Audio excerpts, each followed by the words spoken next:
and welcome Hello. back to Will You Accept This Rant? We have been gone for so long. It's been quite the break in Bachelor Whole Nation. week. We're headed for a marathon, Kendall. I don't know what to tell you. I really think we are. Normally we have at least a little bit of a break, and this year with COVID, we're just like powering Back to through back. these seasons. So, for anyone who is new to this, we watch The Bachelor and all the associated Bachelor Nation ABC shows. And then we get online once a week to chat about them, what we've seen in those episodes and what it teaches us about how we as a society view relationships. Because if there's one thing we know, it's that a lot of us learn about relationships probably unconsciously from the media that we consume. So there's nothing wrong with watching dumb shows like The Bachelor and Bachelorette. However, we do have to talk about the things we see and what they teach us, whether it's positive or negative. So we're diving into those things. We'd love to have you join us. We'll be here every week. If you watch the episode, please feel free to tweet at us as you're watching live. Feel free to hop into these videos, share your thoughts with us in the comments as we're going through. Hop over to our blog, safepassagedv.com, read our thoughts on the week's episodes. We'd love to hear what you're thinking as we go through and what you're thinking about this brand new season of The Bachelor. And before we get started, I do have to acknowledge that this feels weird to be talking about this episode after the week we've had. I told Kendall as we got on, like, it's been such a long week. I had to go back and refresh myself because it feels like a year ago that I watched this first episode. It kind of feels like we're fiddling while Rome burns here a little bit, but I do think it's important to note that things are wild right now. However, relationships still happen. We're still learning from the world around us, whether that's a 2-hour break from reality by watching The Bachelor, whether that is, thinking about the cycle of violence and where we see that around us. We have to be able to look at the world around us and recognize that we learn from what we see, and especially what we see in our media. We take that in, and that changes what we believe, how we act, and how we live our lives. So we really have to be conscious media consumers, and this is one small part of that. So it feels a little silly to be doing this video right now, but we're still here. We're gonna do it. Yeah, totally. So, I think we're a little excited for this season, though. Yeah. What do you think about Matt James? Yeah. So Matt James is the first Black Bachelor that ABC has cast, which only took them 25 seasons. It's 2021. I can't believe that, but I am glad that they seem to be doing a little bit better. We do have representation in this episode. I'm not saying that there's a lot, but there is. So he had a hard discussion with Chris Harrison at the beginning of the episode, talking about the pressures that he feels as ABC's first Black Bachelor. He comes from a family of interracial parents. His mom is white, his dad is Black. And he said that his parents really struggled with criticism from people throughout their marriage because of that interracial component. So he said he felt really pressured to be with a certain type of person. And they had that conversation right at the beginning of the episode, which I think is just important to acknowledge and to talk about that. I mean, we see that and appreciate that ABC did open that space, or at least start to open that space. I definitely think there's much more ABC needs to do, and a lot more ABC needs to do to protect Matt as their bachelor, and to acknowledge the harm that they've done over the years. There's much more that can and should be done, but that was a first step. Just opening the door to even having that conversation is important. Chris Harrison is not the best person to be having that conversation, or not the best support for Matt James, but showing that is a good first step. I agree with you. We see that this season is starting out with a lot of representation, or with a more diverse group of contestants than ever before. Whether ABC continues with their trend of starting with a diverse group of people and then ending up with an all-white, season remains to be seen. However, we did see a wider variety in backgrounds, in races and experiences, and that's important. Okay, now that you've got like people in the room, you actually have to make sure they're being treated well in Bachelor Nation. So it's a Exactly. first step. And I think it is on all of us to hold ABC to a higher standard going forward then. Okay, like you've cleared this hurdle, now Hmm. keep going. So yeah, there's Yeah. definitely a lot of things to be excited about, especially after Tayshia's season. I hope ABC really is being honest with itself about what's going on and really is ready to think about that. And I think it is important that we do have those conversations and think about the experiences for people dating who are white is very different than the experiences for people of color who are dating, or for Black people who are dating. It's not the same. There are additional pressures and additional oppressions that exist that I will never have to navigate. And I think we have to be honest about that if we're going to fix it. So, Yeah. acknowledging that was a good first step. Yeah, I agree. And I mean, we talked about this a little before, but it is good to have that, diversity, at least in the cast now, because I mean, people sitting at home who look like the contestants might feel, like they can relate a little bit easier, versus just the full white cast that we usually see. Because, like you said, Yeah. relationships for everyone are so completely different. But one other thing that I was excited about this season is that ABC also has a contestant with disability. So yeah, so we have a first. She's the first one, right? The first. I mean, I'm sure there have been contestants with invisible disabilities. There have been contestants with limb difference before, but this is definitely like this is the first deaf contestant we've had, and this is probably the most open ABC has been about disability with contestants. We had Sarah Heron a few seasons back, who had limb difference. And that was like sort of a plot point. It sort of wasn't handled super well, and I think that's kind of been. But so I really think Abigail is breaking boundaries though with ABC. Yeah, and I think that was really interesting to hear her share that, and to hear her share about how being deaf has impacted her journey. yeah, exactly. I mean, she had kind of said too, like when she first has a first date with someone, she has to come out and tell them about her disability because, she reads lips, and she does have different barriers. So just the fact that she has to do that, or feel like she has to do that, is something, again, that I'm glad ABC gave her the platform to talk about, if that's what she chose. But I like her a Yeah, lot. I love that she like brought that up. Like, oh, I'm forced to be so vulnerable so early on so that people will meet me where I'm at. Like, that was just Exactly. such an indictment of like how our society is not created so everyone can navigate it equally or equitably. And then also just, that like we do talk about, people are pushed to be too vulnerable too fast. Like Hmm. that emotional safety, emotional consent is just as important. And you know, how does disability play a role in that? How are people with disabilities, forced to make themselves vulnerable in order to be safe in the world around them? That was just a really interesting conversation and a really important conversation. And I loved how Matt responded, like, okay, I will make sure to enunciate, or like, Yeah. I'll make sure you're able to read my lips. Like, I And just, I think that's, I thought that was a really beautiful moment. yeah, and I think that's important, for all relationships. You do really have to meet people where they're at. And I think we talked about this in the last season. Kind of, I think it was with Tayshia and Zach when he had talked about different struggles he had. She really did meet him where he was and just, okay, well, let's talk about this. Like, what can I do to help? And I think that's just a important reminder, regardless of who's in the relationship.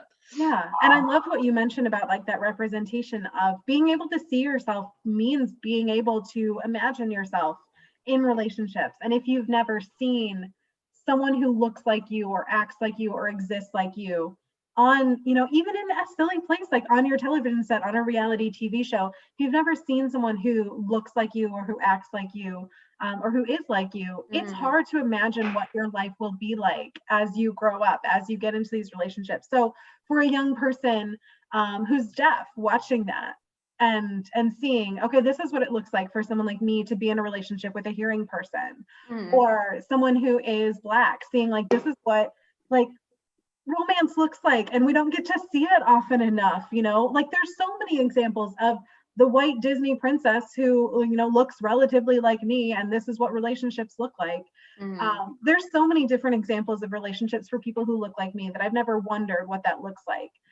But you think like growing up, when the only example of gay relationships on TV was like Will and Grace. And so we Yeah. had like people imagine that all gay men acted like Jack from Will and Grace. Like it's not great representation.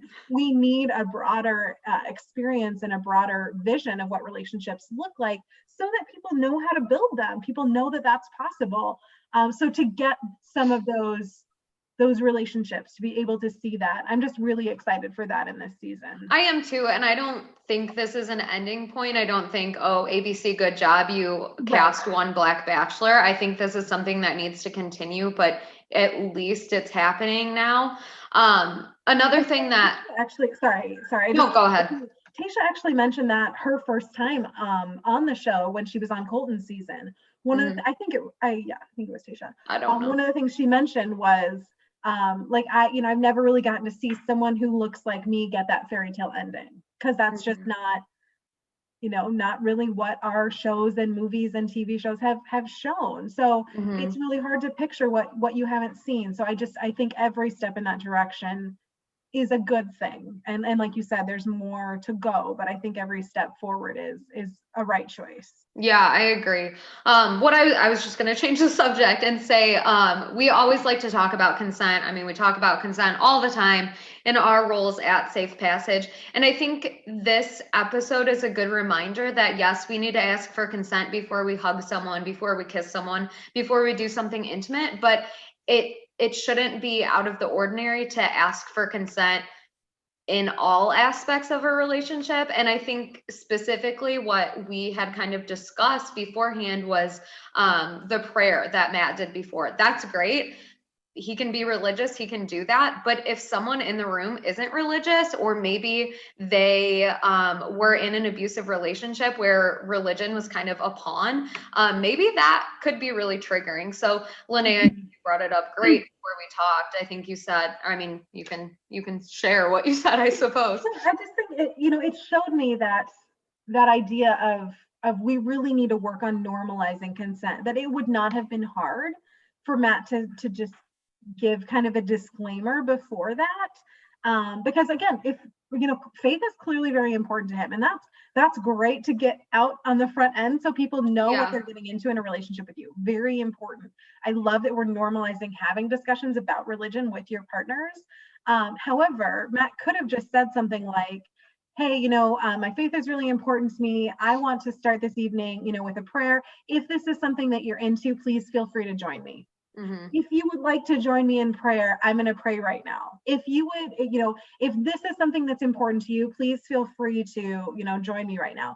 Like one simple sentence could have taken that from being forced on people to being an invitation.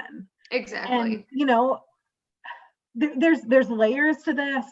There's layers to, if Matt hadn't been a Christian, if he had been any other religion, like, would this have been as accepted, or as like, there's layers to this. But I think if we're thinking about consent, we really need to recognize how very easy it is to get consent in all sorts of circumstances if we just normalize it, if we just practice. It would have been so easy for Matt to say, would anyone who would like to pray with me, please feel free to join in. Exactly. And I And that think, wouldn't I have been mean, weird. It wouldn't have slowed anything down. And it's just the same. Like when we don't normalize it with that, then we don't normalize it with saying, I'd love to kiss you right now. Is that okay? We have to yeah. make sure people know this is just part of the process. It's just something you have to do. Yeah, and honestly, I think a lot of what consent really comes down to is good manners. Like Yeah. we talk with the high schooler kids and say, what are some ways you ask for consent? And, oh, well, I have to ask to borrow my mom's car or borrow my friend's phone or to put my coat in someone's locker. Like we ask for consent or permission throughout all aspects of our life. And really, I do think it is about having good manners and just being aware that you're not the only person in the room. So And I'm not saying what Matt did was completely terrible, but I just think a conversation could have been had. Right. And I think it's really important that sometimes we talk about consent through this lens of, if you have consent, everything's fine. If you don't have consent, you're going to jail. Like, Exactly. you've committed a crime. And it's not always that. Like, you might kiss someone without asking first, and they're like fine with it. Or you might kiss someone without asking first and they just think that you're kind of rude. They don't like Exactly. consider it a crime. That doesn't make it any less okay or any more okay just because you didn't do something illegal or didn't do something that someone else feels abused by.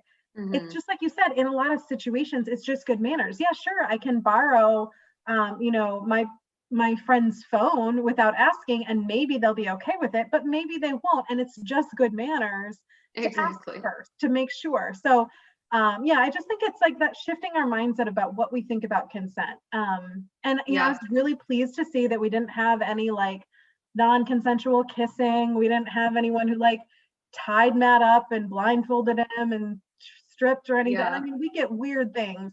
The girl showing up in her underwear, like, ugh, I did not like that. I feel like Yeah. that's like bordering on, you know, don't Very undress her on forward. someone without permission. Yeah. Girl showing up with a sex toy, like, again, what sex positive, great. The joke ran on a little long, but Yeah. there weren't things that were as icky as we've seen in the past. So I'm Yeah. glad we're moving forward, but we still just need that mindset shift that consent is not just about not committing a crime. It's also just about giving people options and kind of like being decent, or like you said, just having good manners. Yeah, I think so too. And I think one other, to switch gears a little bit, I think one other common kind of thing, I guess, that I took away from this season was how much Matt was impacted by his parents' relationship. As I mentioned earlier, his mom is white, his dad is black. Um, he talked a lot about their divorce and how he never really understood what a good or healthy relationship really looked like, or how relationships should function because of the things that his parents went through. And I don't know what that relationship was like. I don't know if it was an abusive relationship. I have no idea. But what I'm saying and what I think is that I think it's a good reminder to parents that kids are always watching, whether you're in a healthy relationship or an unhealthy relationship. I mean, kids can be traumatized by things that they see from their parents' relationships, and kids are always learning. So I think it's just a good reminder to be aware that, your toddler isn't an idiot. They know when you're having an argument, or they can sense those feelings in a home. So and it is something, that divorce, that has really affected him throughout his whole life. And I think he is really aware of that and really aware of what he needs in a relationship. So I think this season is off to a good start with that. Yeah. And for parents who have been in unhealthy or abusive relationships, like, that doesn't mean we're saying that you have like damaged your children's like No. prospects of healthy relationships or traumatized them. It's like your kids will learn from seeing how you respond to taking care of yourself too. Because in a lot of cases, kids will see that and say, I saw that my parent stood up for themselves and said, I'm going to get out. Or, I saw that my parents divorced when the relationship was no longer working. And Or that I saw showed my me that it's parents go okay to through leave. therapy. Yeah. Yeah, I saw my parents go through the, I saw, my parent get out of an abusive relationship and recover, and how strong they were. Your kids are seeing everything. So as you're on your journey to healing too, know that every step you take to rebuild yourself is building those bonds for your kids too, of seeing of how you invest in yourself gives them permission to invest in themselves and in their safety too. So Hmm. there's so much that we can learn. It's really, kind of luck of the draw when whether we end up in healthy or unhealthy relationships. It's never someone's fault for ending up in an unhealthy relationship, or ending up in an abusive relationship. You didn't do anything to cause that.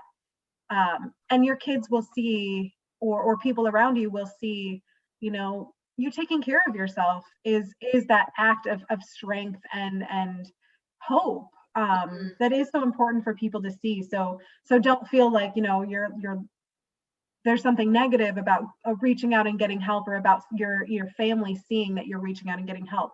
That's such a gift to give, to show someone that that help is there and you're willing to reach out and take care of it, maybe someone else will see and think, oh, maybe I could get help too. Yeah, and always plugging our services, but Safe Passage does have free and confidential counseling for men, women, children, regardless of the time of abuse, regardless of if they were the person in the relationship or if they were the person who witnessed an abusive relationship. So if you're someone who does want to connect to our services, you can call our hotline 815-756-5228 or text us 815-393-1995.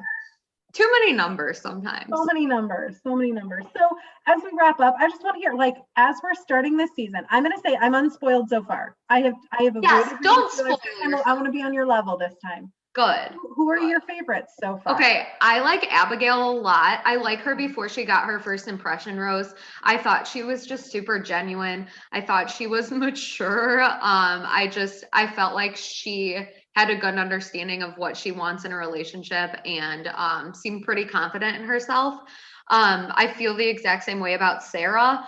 She was the contestant who was a broadcast journalist and left that job to come home and take care of her father. I like her a lot. Again, just seems like a really strong person. And I like Kayla a lot too. She's the contestant. I loved her entrance. Yeah, she's the contestant from North Carolina who brought like her old pickup truck in and just said, you know, get a little bit of a taste of my hometown. And he seemed to really like that too. Yeah. Who are your favorites? So I will say, I think Sarah is being like kind of built up as like the like strong sob story for the season. So I definitely agree. I think ABC is giving her that like that edit. So I think she'll go far. I think my favorites, I loved Maggie. She was awesome. She was like so badass. You know, and all these, I'm like, why are you on The Bachelor? You're too good for this show. I loved Kristen, the lawyer. I had seen a story on Twitter about her ahead of time saying like she had with the train. They had like been on the train going home from an alumni event at their university or something, and like she didn't know this girl, but this girl came up to her and like was like, this guy is trying to creep on you, you don't realize it, but like he's being super creepy, I'm gonna stay with you and like I'll get off the train with you. So like that, I love that, looking out for other women, protecting them from creeps. So I'm like team Kristen. Love her. I will say like Chelsea, I didn't feel like we got to know her very well, but like she just had this like confidence. I think Matt felt it too. So I'm interested in getting to know her more over the season. And then the last one that I'm like, I don't know, I really thought I wasn't gonna like from her entrance, but then like I'm intrigued as Mari.